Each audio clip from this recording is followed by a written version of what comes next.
आज भारत के सामने भी विकसित भारत का लक्ष्य है, आत्मनिर्भर भारत का लक्ष्य है। हमें करोड़ों देशवासियों को गरीबी से मुक्ति दिलानी है। हमें देश को गुलामी की मानसिकता से मुक्ति दिलानी है और ये काम सेवा के सामर्थ्य से ही सिद्ध होगा। साथियों, आज जब भारत रिफॉर्म एक्सप्रेस पर सवार है, आज जब भारत अंतर्राष्ट्रीय संबंधों की एक नई गाथा लिख रहा है, आज जब नए नए ट्रेड एग्रीमेंट्स संभावनाओं के नए दरवाजे खोल रहे हैं, जब देश सैचुरेशन के लक्ष्य की ओर तेजी से बढ़ रहा है, तो सेवा, तीर्थ और कर्तव्य भवनों में आप सबके काम की नई गति और आपका नया आत्मविश्वास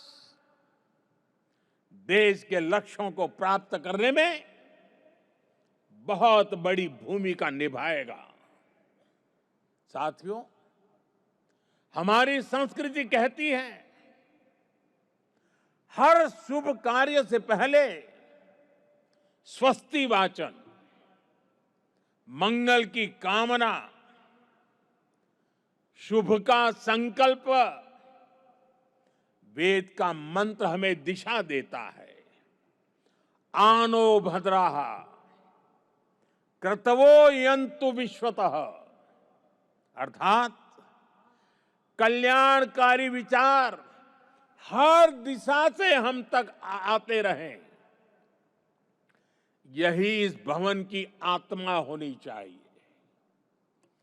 भारत के महान लोकतंत्र में जनता के विचार ही हमारी शक्ति है, जनता के सपने ही हमारी पूंजी है, जनता की अपेक्षाएं हमारी प्राथमिकता है, जनता की आकांक्षाएं ही हमारा मार्गदर्शन है। इन भावनाओं और इस भवन के बीच कोई दीवार नहीं होनी चाहिए, कोई दूरी नहीं होनी चाहिए। जब आप जनता के सपनों को समझेंगे, तभी नीतियां जीवंत होगी। जब आप जनता की आकांक्षाओं को महसूस करेंगे, तभी निर्णय प्रभावी होंगे। पिछले 11 वर्षों में हमने गवर्नेंस का एक नया मॉडल देखा है, एक ऐसा मॉडल जहां निर्णय का केंद्र भारत का नागरिक है। नागरिक देवो भव, ये केवल वाक्य नहीं है, ये हमारी कार्य संस्कृति है। इसे आत्मसात कर आपको इन नए भवनों में प्रवेश करना है।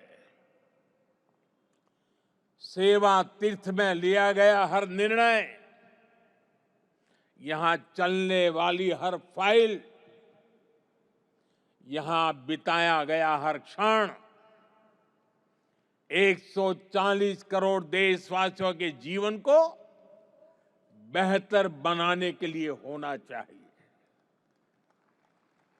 मैं हर अधिकारी से, हर कर्मचारी से, हर कर्मयोगी से कहना चाहता हूं, जब भी आप इस भवन में कदम रखें, पल भर के लिए रुक जाएं, कुछ क्षण ठहरे, अपने आप से पूछे, क्या आज का मेरा कार्य करोड़ों देशवासियों के जीवन को आसान बनाएगा। यही आत्ममंथन इस स्थान की सबसे बड़ी शक्ति बनेगा।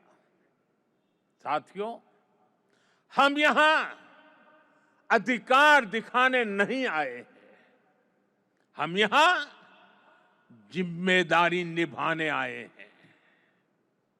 और हमने देखा है, जब शासन सेवा भाव से चलता है तो परिणाम भी असाधारण होते हैं।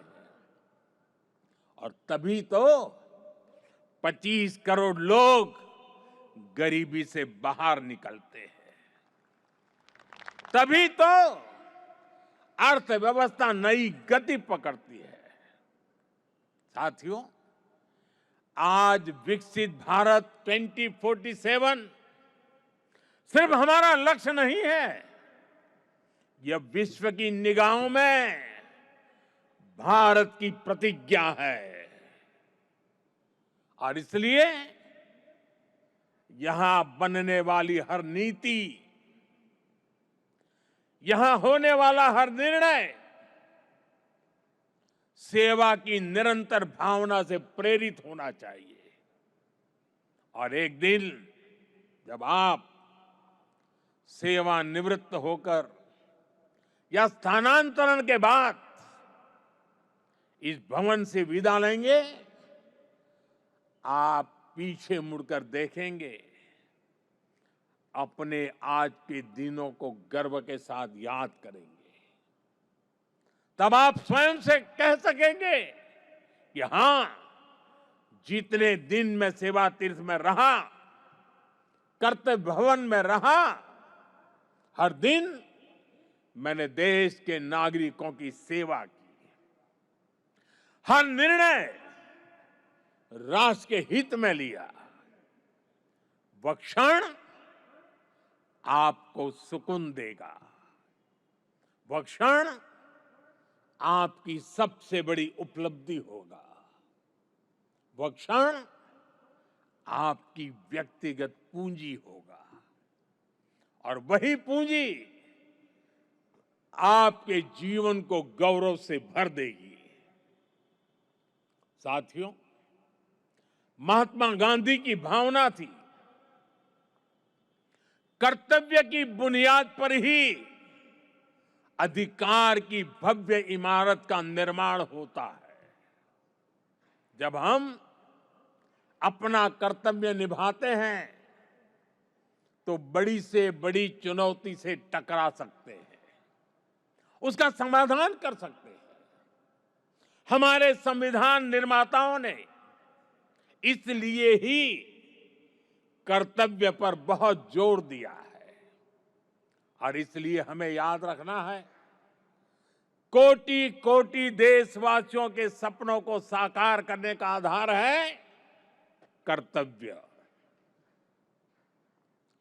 कर्तव्य आरंभ है, कर्तव्य इस जीवंत राष्ट्र की प्राणवायु है। करुणा और कर्मठता के स्नेह सूत्र में बंधा कर्म है कर्तव्य, संकल्पों की आस है कर्तव्य, परिश्रम की पराकाष्ठा है कर्तव्य, हर समस्या का समाधान है कर्तव्य, विकसित भारत का विश्वास है कर्तव्य। कर्तव्य समता है, कर्तव्य ममता है, कर्तव्य सार्वभौमिक है, कर्तव्य सर्वस्पर्शी है। सबका साथ, सबका विकास के भाव में पिरोया मंत्र है कर्तव्य। राष्ट्र के प्रति समर्पण का भाव है कर्तव्य। हर जीवन में ज्योति जगा दे वो इच्छा शक्ति है कर्तव्य। आत्मनिर्भर भारत का उल्लास है कर्तव्य। भावी पीढ़ी के उज्जवल भविष्य की गारंटी है कर्तव्य। मां भारती की प्राण ऊर्जा का ध्वजवाहक है कर्तव्य। राष्ट्र के प्रति भक्ति भाव से किया हर कार्य है कर्तव्य। नागरिक देवो भव की साधना का जागृत पथ है कर्तव्य। साथियों, कर्तव्य की इसी भावना से, इस भावना को सर्वोपरि रखते हुए हमें सेवा तीर्थ और नए बने भवनों में कर्तव्य भाव से प्रवेश करना है।